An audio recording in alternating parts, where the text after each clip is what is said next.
मंगलम भगवान वीरो मंगलम गौतमो गणी मंगलम कुंद कुंदादेव जैन धर्मोस्तु मंगलम सर्व मंगल मांगल्यम सर्व कल्याणकारकम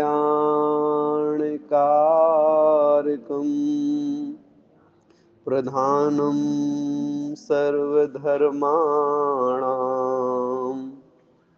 जैनं जयतु शासनम्। तीन भुवन में सार वीतराग विज्ञानता शिव स्वरूप शिवकार नमः त्रयोग संहारिके। पंच परमेष्टि भगवान की जय। परम पूज्य आचार्य गुरुवर विद्यासागर जी महाराज की जय। परम पूज्य आचार्य श्री 108 समय सागर जी महाराज की जय।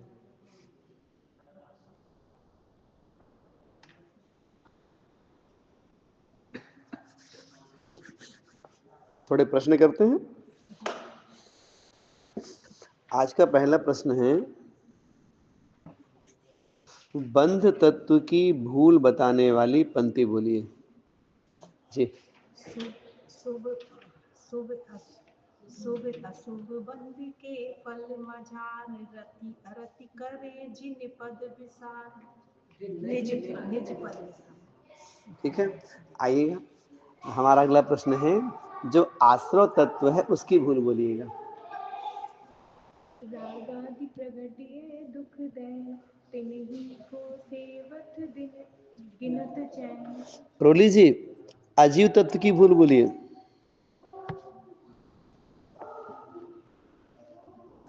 अनम्यूट करिए।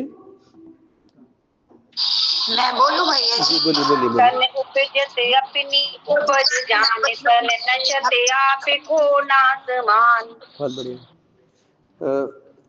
अन्न जो द्रव्य है, अन्य द्रव्यों की अपेक्षा से जीव का स्वभाव अलग है जी।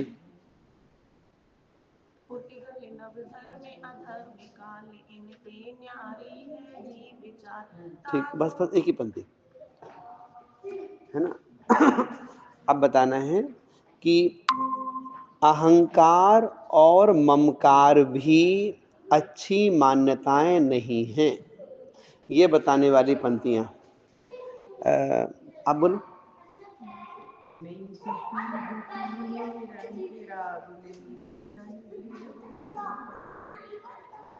एक और पंक्ति है। हाँ।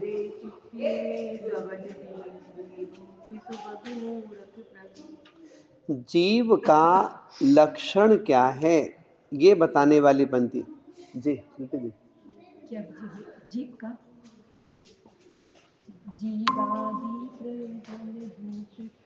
जीव का लक्षण बताने वाली पंक्ति।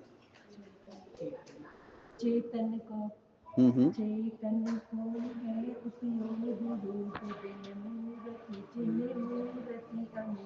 थोड़ा सुधार लीजिएगा, ठीक है।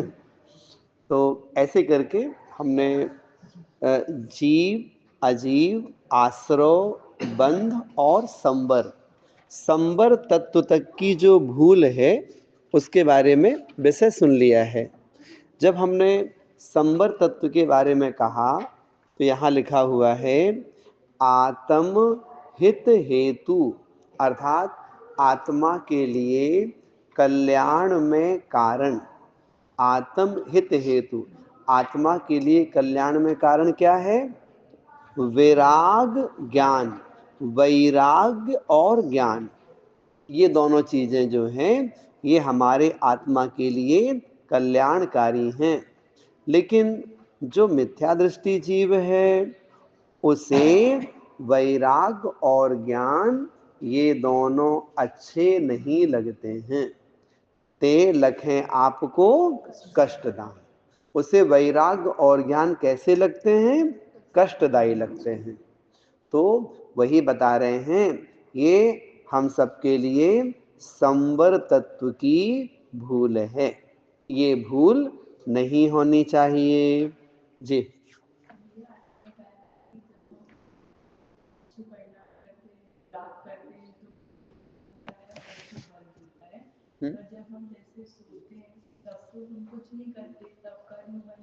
खोल देते हैं। आप कह रहे हैं जिस समय कोई सो रहा होता है उस समय कर्मों का बंध होता कि नहीं होता? तो उस समय भी कर्मों का बंध होता है। आप कहेंगे कैसे होता होगा? तो क्या है, हम सो रहे हैं तो जो हमारी नाड़ी धड़कन है ये तो चल रही है ना, हृदय की धड़कन ये भी चल रही है। इसका मतलब है हमारे आत्म प्रदेशों में परिस्पंदन हो रहा है, आत्म प्रदेशों में हलन चलन तो हो रहा है। तो आत्म प्रदेशों में हलन चलन होने का नाम ही है योग। ठीक है।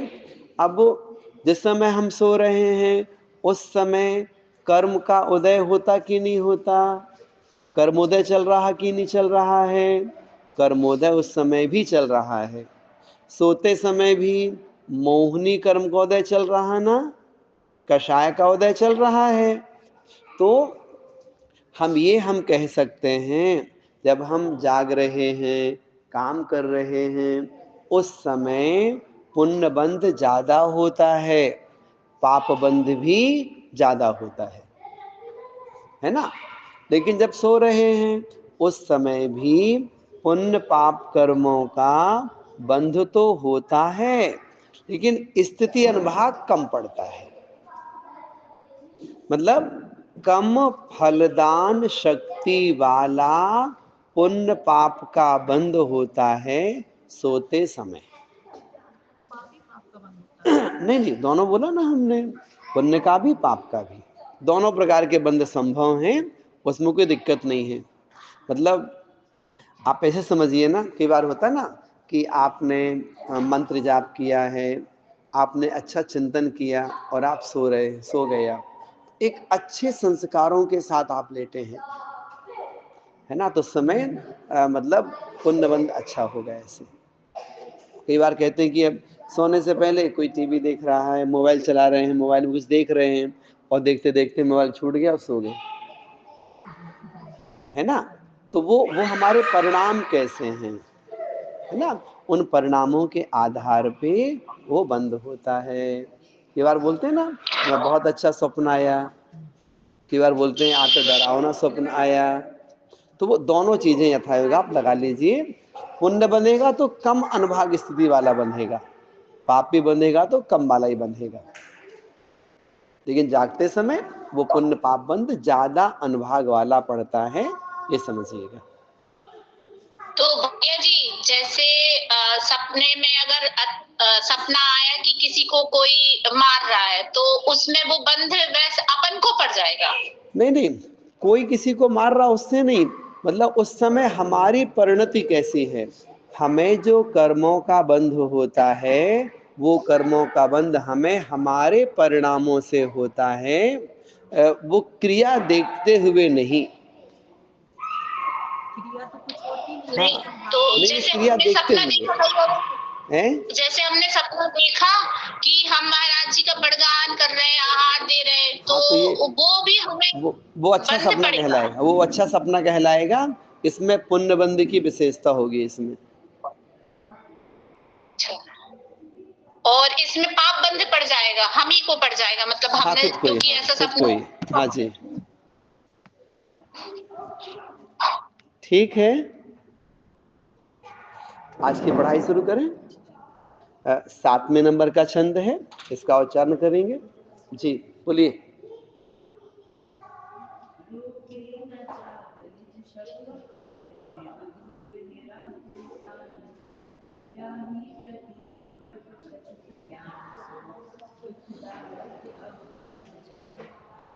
ये जो छंद है, इस छंद में हमें 3 चीजें सीखने को मिलेंगी।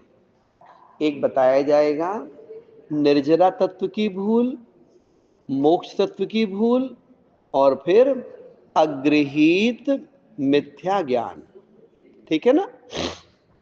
ऊपर की पंक्ति का पहला चरण है निर्जरा तत्व की भूल। क्या है? रोके ना चाह।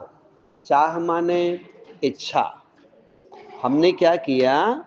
अपनी इच्छाओं को नहीं रोका। रोके ना चाह। इस जीव ने अपनी इच्छाओं को नहीं रोका और निज शक्ति खोए, अपनी शक्ति को खोता रहा। मतलब अपनी शक्ति को हमने व्यर्थ में ही नष्ट किया। हमें एक आसन करने की हमारे पास शक्ति है। हम चाहें अष्टमी चौदस को एक बार भोजन करके आराम से चल सकते हैं, लेकिन हमने अपनी इच्छाओं को रोका नहीं। शाम को भी खाएंगे, शाम को भी भोजन करेंगे हम तो, है ना? कभी चाहे कोई उपवास कर सकते हैं, शक्ति तो है। नहीं खाएंगे ना दिन भर आज, तो भी हमारा शरीर आराम से चलेगा, लेकिन हमने उपवास नहीं किया। हमारे पास शक्ति है कि हम चाय का त्याग कर सकते हैं, है ना? चाय नहीं पिएंगे तो हमें दिक्कत नहीं है, लेकिन हमने अपनी इच्छाओं को रोका नहीं। मतलब जैसे भी खाने पीने को लेकर के और भी दूसरे क्रियाकलाप उनको लेकर के हमने इच्छाओं को रोका नहीं और अपनी शक्ति को व्यर्थ में ही नष्ट करते रहे। ये किसकी भूल है? ये निर्जरा तत्व की भूल है। आप कहेंगे ये आधी पंक्ति निर्जरा तत्व की भूल कैसे हो गई? आप विचार करिएगा। अगर कोई आपसे कहे कि तप किसे कहते हैं, तप की परिभाषा क्या है? एक परिभाषा आती तप की, इच्छा निरोधो तपः। सुना होगा आपने, है ना? इच्छा निरोधो तपः, इच्छाओं को रोकना, इसी का नाम तपस्या है। अच्छा, तप से क्या होता है? तप से क्या होता है? तत्वार सूत्र 9वां अध्याय 3रा सूत्र, 9वां अध्याय 3रा सूत्र, एक सूत्र आता है तपसा निर्जराच। ठीक है ना? इच्छाओं को रोकने का नाम तप है और तप से निर्जरा होती है। हमने क्या किया? इच्छाओं को रोका नहीं, अपनी शक्ति को व्यर्थ में नष्ट करते रहे। तो किसकी भूल कहलाएगी? निर्जरा तत्व की भूल कहलाएगी। ठीक हुआ ना? अब इसमें आप बहुत सारा चिंतन आप कर सकते हो कि वो कौन सी इच्छाएं हैं जो हमने रोकी नहीं। मतलब जिसके बिना हमारा चल जाता, उन इच्छाओं को हम रोक सकते थे, लेकिन हमने उन इच्छाओं को भी रोका नहीं और अपनी शक्ति को, अपने पावर को व्यर्थ में ही नष्ट करते रहे। ये हमारी भूल है।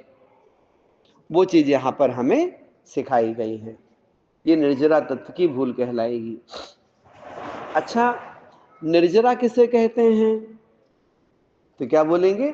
हमारे आत्मा में जो कर्म बंधे हुए हैं, उन कर्मों का थोड़ा थोड़ा थोड़ा क्षय होना, कर्मों का एक देश क्षय होना निर्जरा कहलाती है। ये परिभाषा निर्जरा की है। आप बोलोगे कर्मों की जो निर्जरा हो रही है वह हमें दिखती है क्या? हमें दिखती तो नहीं है, इसलिए तो कह रहे हैं निर्जरा तत्व का श्रद्धान कीजिए, है ना? कि कर्मों की निर्जरा होती है।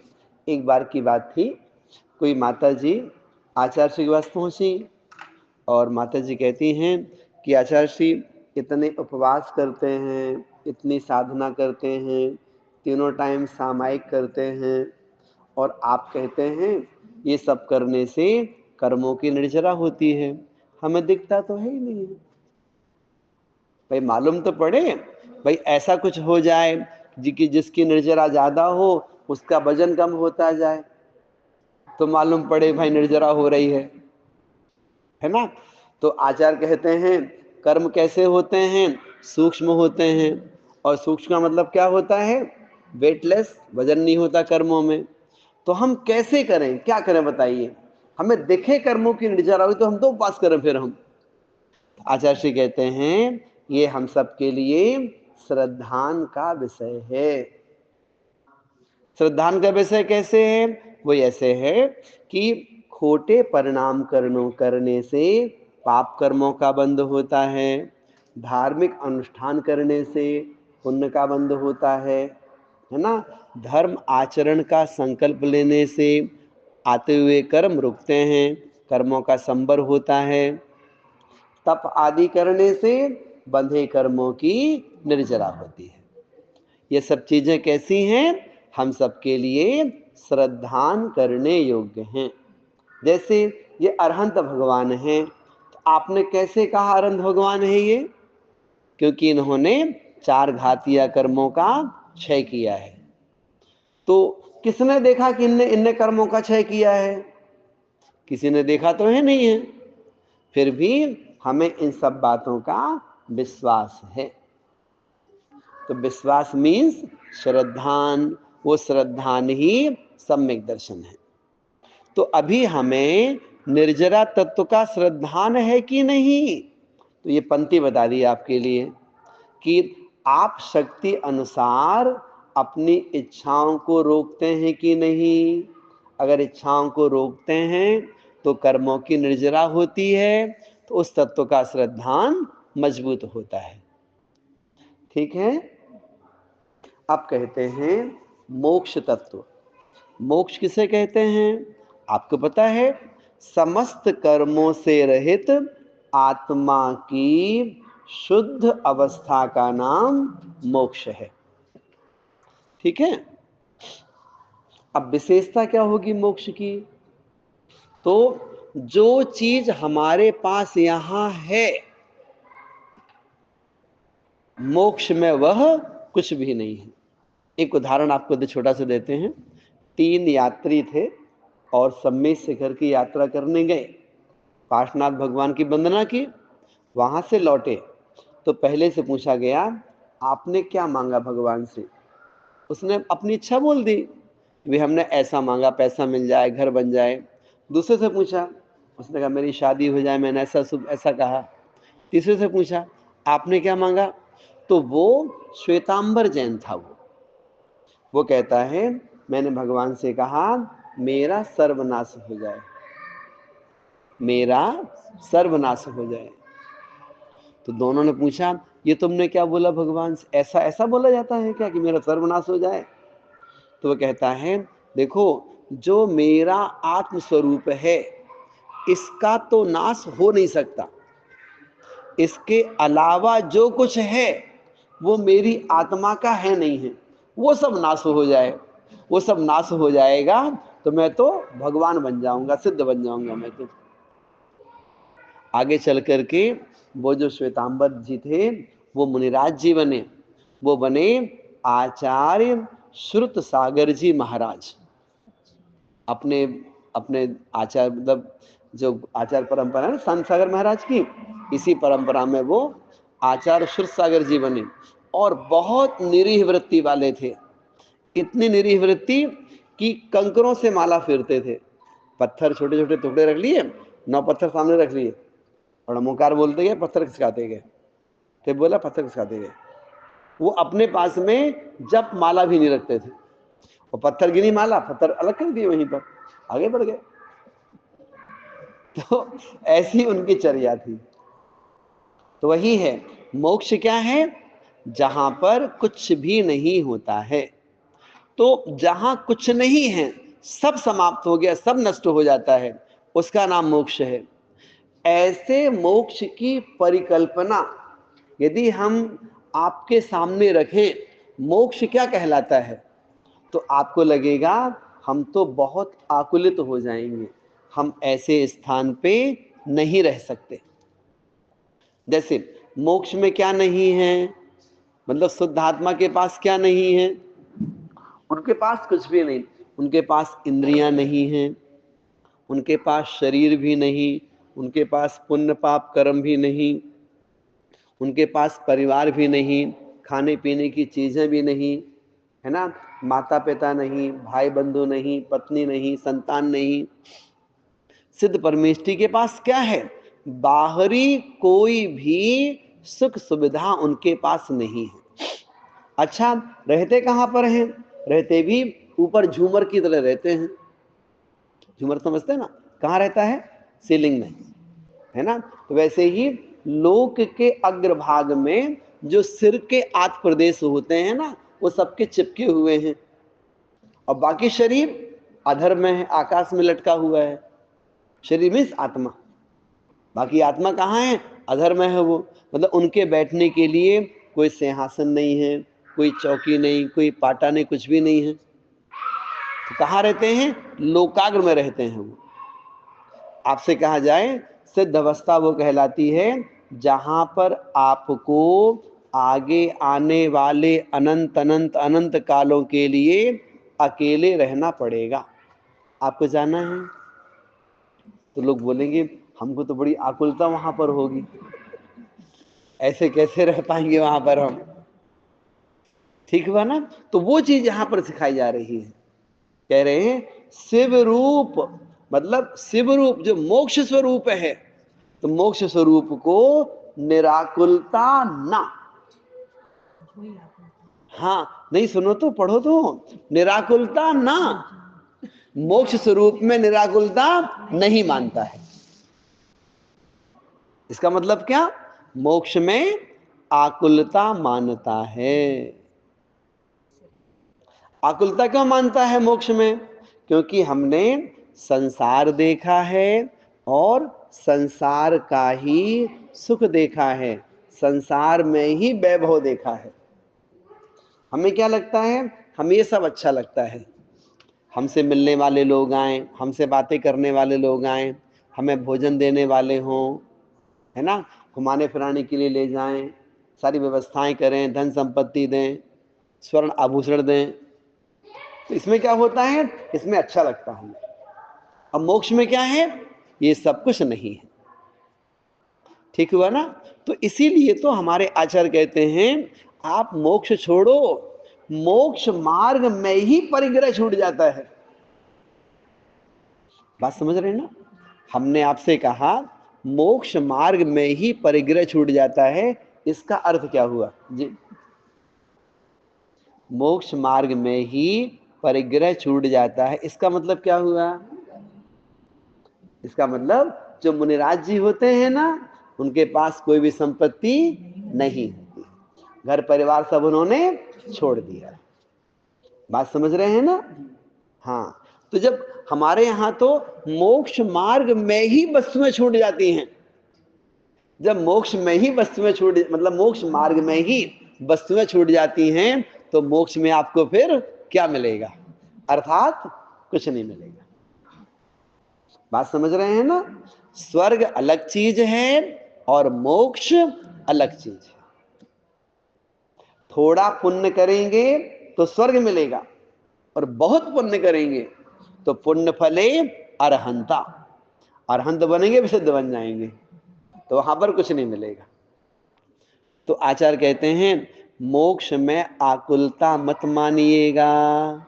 मोक्ष कैसा है, निराकुल है, अर्थात इंद्रिय सुख सुख नहीं कहलाता है, आत्मिक सुख सुख कहलाता है ना। अभी तक हमने क्या माना है, इंद्रिय सुख को ही सुख माना है। उसी चीज को यहां पर बता दिया कि शिव रूप जो मोक्ष स्वरूप है वो आकुलता से रहित जोए, मतलब मोक्ष मोक्ष के स्वरूप को आकुलता वाला मानता है, अथवा मोक्ष के स्वरूप को निराकुल नहीं मानता है। आगे समझ में नहीं आया? आगे समझ में? चलिए, यहां तक जी जी। अभी आपने बोला मोक्ष क्या कहलाता है, तो हम इसकी डेफिनेशन क्या देंगे? पर्टिकुलरली 2 लाइन में हम क्या बोलेंगे कि मोक्ष क्या कहलाता है? हम आधी लाइनें बताते हैं आपको, 2 लाइन बहुत बड़ी हो जाएंगी। आप बोलिएगा मोक्ष किसे कहते हैं? आप लिखिएगा आत्मा की शुद्ध अवस्था को मोक्ष कहते हैं। ठीक है? और देखो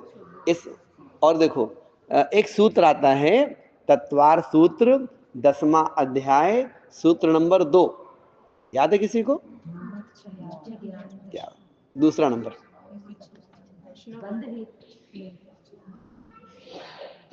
ठीक है ना? बंध हेत्वा भाव निर्जराभ्याम कृतस्म कर्म विप्रमोक्षो मोक्ष। क्या मतलब हुआ? बंध के हेतुओं का अभाव होने पर और बंधे हुए कर्मों की निर्जरा होना, उसका नाम मोक्ष है। जो मोक्ष है ना, वो बना मुच धातु से बना है। मोक्ष मतलब छूट गया, समाप्त हो गया। क्या समाप्त हो गया? विकार समाप्त हो गया, कर्म समाप्त हो गए, शरीर समाप्त हो गया।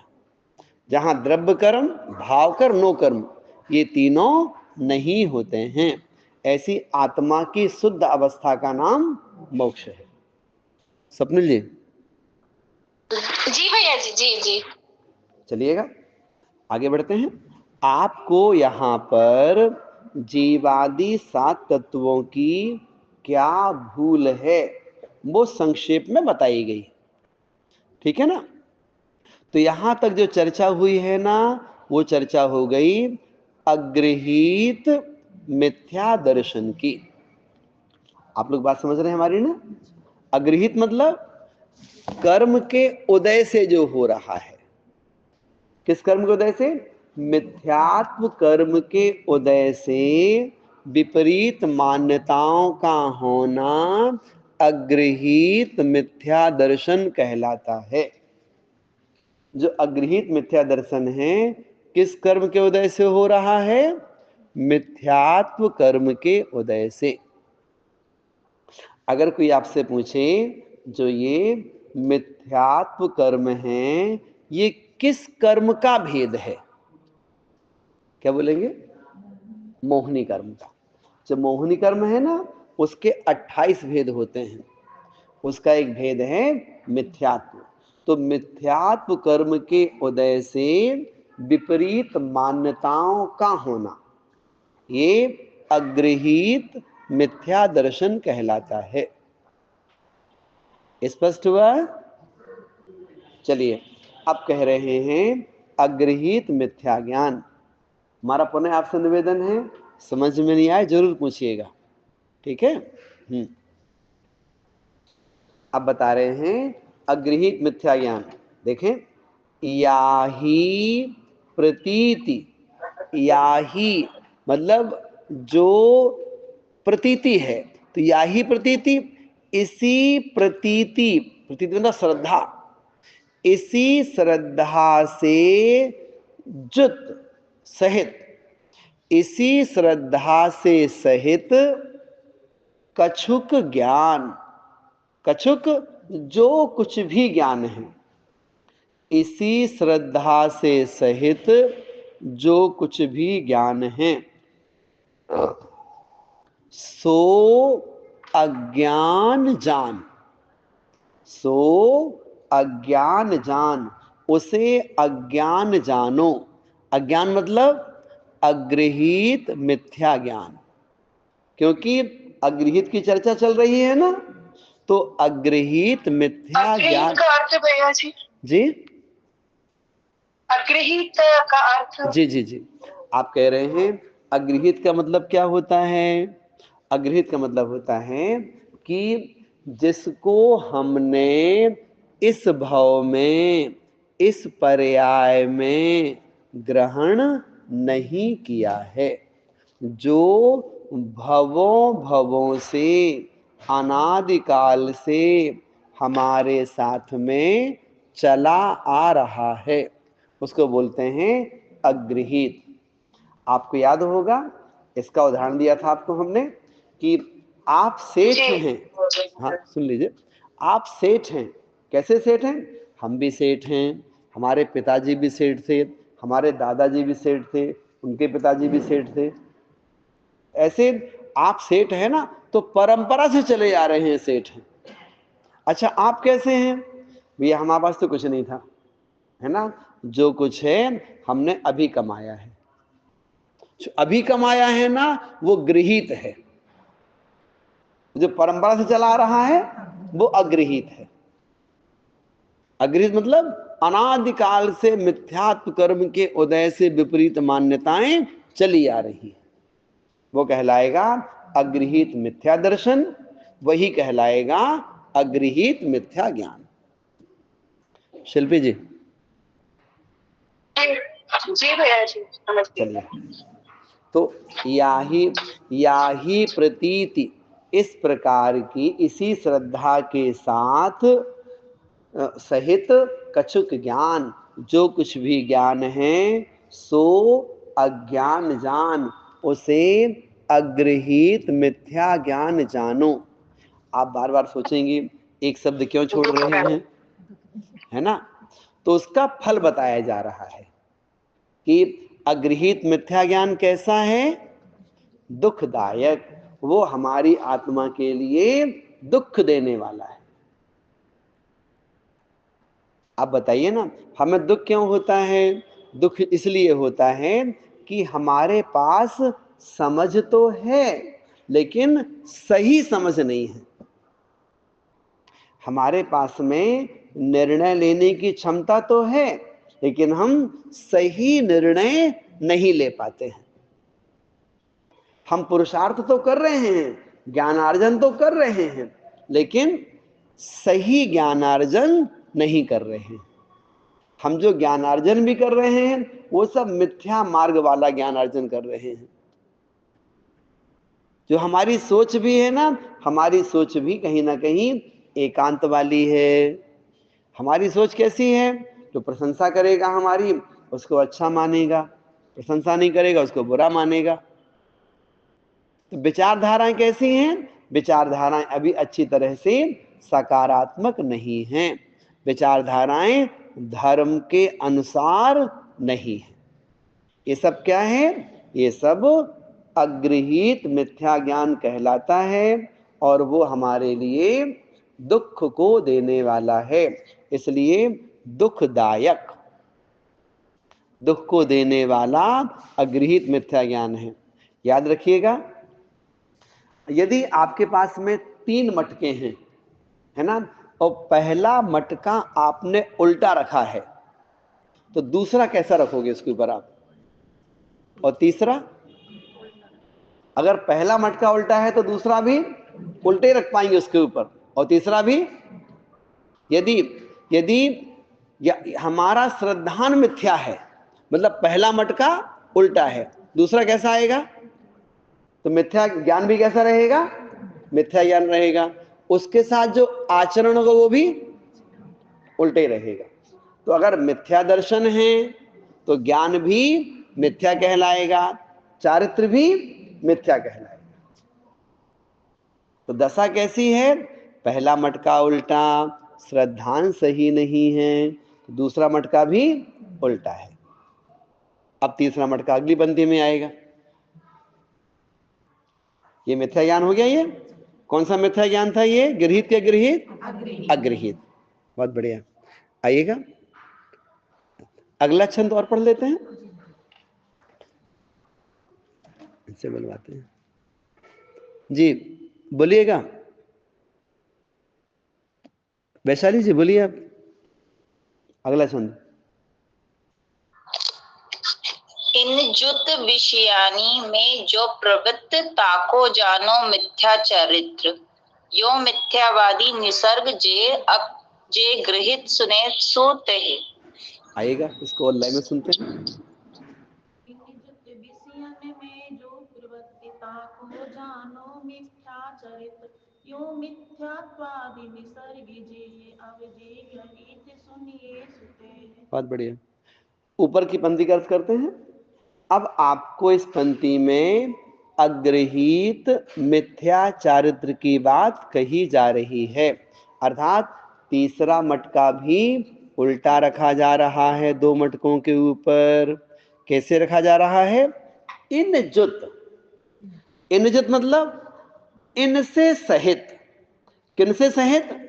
अग्रहीत मिथ्या दर्शन, अग्रहीत मिथ्या ज्ञान, इन दोनों से सहित विषयन में जो प्रवृत्त, विषयन मतलब स्पर्शन आदि 5 इंद्रियां होती हैं, तो इन 5 इंद्रियों के विषयों में जो प्रवृत्त, जो हमारी प्रवृत्ति रहती है, ताको जानो मिथ्या चरित्र। ताको माने उसको, उसको जानो, उसको जानना। क्या जानना? मिथ्या चरित्र। वो मिथ्या चारित्र कहलाता है। आप कहेंगे समझ में नहीं आया अभी, है ना? है? हाँ, हम समझते हैं, समझ में नहीं आया। इसका अर्थ समझिएगा। इसका मतलब क्या होता है?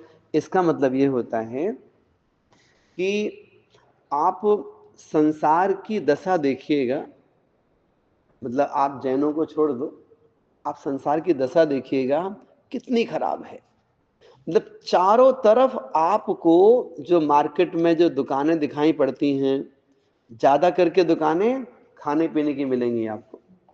आप ट्रेन में आप देखेंगे ना, तो मतलब कुछ ना कुछ बेचने वाले निकलते रहते हैं, खाने पीने वाले दिन भर खाते रहते हैं वहां पर, है ना? इसी प्रकार से आप देखोगे, स्पर्शन इंद्री के भोग की बात करोगे आप, रसना इंद्री के भोग की बात करोगे आप, ऐसे सुनने वाले दिन भर गाने सुनते रहते हैं, देखने वाले घंटों 4-4 घंटे टीवी देखते रहते हैं, है ना? तो जो स्पर्श आदि 5 इंद्रियां हैं, ज्यादा करके संसार की चकाचौंध किस रूप दिख रही है? क्या क्या विचार करोगे आप? ज्यादा करके संसार की चकाचौंध में स्पर्शन आदि 5 इंद्रियों के विषयों में ही लोग मस्त हैं, उसी में उनको आनंद आ रहा है, उसी में प्रसन्नता हो रही है, उसी में अपने आप को संतुष्ट मान रहे हैं, और उन इंद्रिय विषयों की पूर्ति के लिए ही उनका अर्थ पुरुषार्थ चलता है। जो धन कमाना भी होता है ना, किसके लिए? स्त्री और स्त्री को पुष्ट करने के लिए। बात समझ रहे हैं ना? इसी को बोलते हैं मिथ्या चारित्र। मतलब हमारी प्रवृत्ति, हमारी प्रवृत्ति कैसी है? स्पर्शन आदि इंद्रिय विषयों में लगी हुई है। तो ये इस भाव का है क्या? ये हमेशा से चल रहा है। पिछले भाव में भी वही किया, उसके पहले भी वही किया, है ना? स्वर्गों में भी रहे तो वही किया, वहां पर भी नरकों में भी थे, वहां पर मारपीट करते रहे, चीखते चिल्लाते रहे वहां पर भी। तो आचार्य कहते हैं ये जीव हमेशा हमेशा से स्पर्शन आदि इंद्रिय विषयों में प्रवृत्त रहा, स्पर्शन आदि इंद्रिय विषयों को ही पुष्ट करता रहा। इसे क्या बोलते हैं? अग्रहीत मिथ्या चारित्र।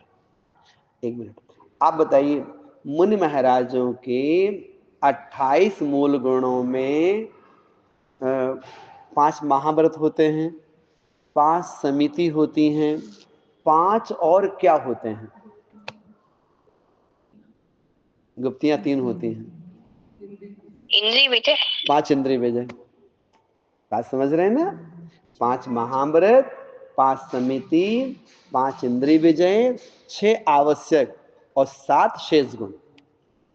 हम पूछते हैं तो ऐसा मत सोचिएगा कि नहीं बना हमसे, है ना? तो दिमाग मत, माइंड मत क्या करिए बात को। अपन सीख रहे हैं केवल, है ना? हाँ, अपन केवल सीख रहे हैं, इसलिए बीच में पूछ लें थोड़ा सा, है ना? तो उसमें 5 इंद्रिय विजय आता है।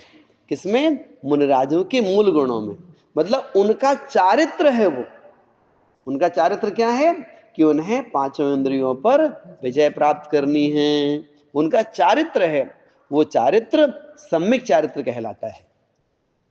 और संसारी प्राणी कैसा है? संसारी प्राणी पंच इंद्रिय विषयों में लगा हुआ है, वो भी चारित्र है, लेकिन इसका नाम क्या है? मिथ्या चारित्र। और ये भाव भाव से लगा हुआ है, इसलिए कहलाएगा अगृहीत मिथ्या चारित्र। बात समझ रहे हैं हमारी ना? तो चारित्र तो मुनराज का भी है, लेकिन वो सम्यक चारित्र है। और सामान्य संसारी प्राणी का वो मिथ्या चारित्र है, और भाव भाव से लगा हुआ है, तो वो अगृहीत मिथ्या चारित्र है। कितनी कथाएं हमें शास्त्रों में पढ़ने को मिलती है ना? एक पतंगा है, वो भी परेशान रहता है। कोई हाथी है, वो परेशान रहता है। हिरण है, वो परेशान रहता है। मछली है, वो परेशान रहती है। तो एक एक इंद्री के वशीभूत होकर के इनके नाम शास्त्रों में पढ़ने को मिलते हैं। भौरा है, वो परेशान रहता है ना? हाथी स्पर्शन इंद्री के लिए है, मछली है रसना इंद्री के लिए है, भौरा है घ्राण इंद्री के लिए है, पतंगा है चक्षु इंद्री के लिए है, हिरण है कर्ण इंद्री के लिए है। बात समझ रहे हैं हमारी आप ना? जैसे हाँ, बस जल्दी से बोल देते हैं। जैसे मछली है, किसी ने कांटा डाला मछली पकड़ने के लिए, तो कांटे में क्यों फंसती है? वो खाने का दाना मिलता है उसके लिए, है ना? भौरा उस कंबल में क्यों बैठ जाता है? खुशबू के लिए। पतंगा लाइट के पास क्यों जाता है? रोशनी देखने के लिए। हिरणी है, वो आवाज कोई बढ़िया सुनाएगा ना तो उरुक जाएगी, वो सुनेगी आराम से, कर्ण इंद्री के लिए। हाथी का उदाहरण आता है स्पर्शन इंद्री के लिए। हथनी के पीछे भागता है और वो गड्ढे में गिर जाता है। ये अलग अलग इंद्रिय की बात करी हमने। हम मनुष्य कैसे हैं?